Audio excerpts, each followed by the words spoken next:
ఇదే కాదు మిత్రులారా, ఇవాళ ఆలోచన చేయండి. కేసీఆర్ టీఆర్ఎస్ వాళ్ళు మాట్లాడుతున్నారు, కృష్ణానది జలాలలో 10 ఏళ్ళైన ప్రాజెక్టులు పూర్తి చేయలే. రోజమ్మ పెట్టిన రాగి సంకటి నాటికోడు పులుసు తిని బల్చి అల్సిచ్చి ఇవాళ కృష్ణానది జలాలు రాయలసీమలకు తరలించకపోతుంటే, పోతిరెడ్డిపాడు పొక్క పెద్దదైనా, ముచ్చమరిలో నీళ్లు పోయినా, మాల్యాలలో లిఫ్టులు పెట్టిన కేసీఆర్ నోట్లో ఏం పెట్టుకున్నాడని నేను అడుగుతున్న. 10 ఏళ్ళు ఎందుకు మాట్లాడలే?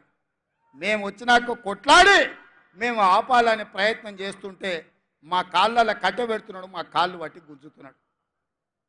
నీలాకేమన్నా తాగుపోతున్నా, నేనేమన్నా తిరుగుపోతున్నా? కేసీఆర్ తాగుతోటి దిగుతోటి మాట్లాడనికే నేను కేసీఆర్ని కాదు, నేను మీ రేవంత్ అన్నాను.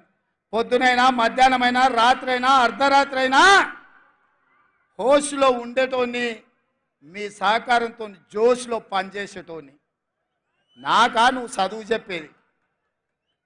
ఇవాళ ఆయన కోరిక అంత ఒక్కటే, ఈ పిల్లగాడు అయ్యిండు, నా కొడుకుని చేద్దాం అనుకున్నా, నా తర్వాత కానీ పిల్లగాడు అయ్యిండు, గా పాలమూరోడు అయ్యిండు అని మన మీద అసూయతోని ద్వేషం కక్కుతున్నాడు. సిగ్గుండాలని కేసీఆర్. ఇవాళ హరీష్ రావు అంటుండు, అసెంబ్లీకి ఎందుకు రాలేదా అంటే మా మామకు ఒంట్లో బాగాలేదని.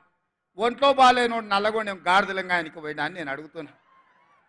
మొన్నటి ఎన్నికల్లో ప్రజలు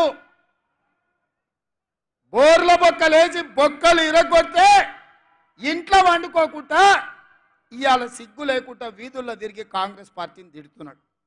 కాంగ్రెస్ ఏం చేయలేదని. ఇవాళ నేను ఒక్క మాట వేదిక మీద నుంచి తెలంగాణ 4 కోట్ల ప్రజలు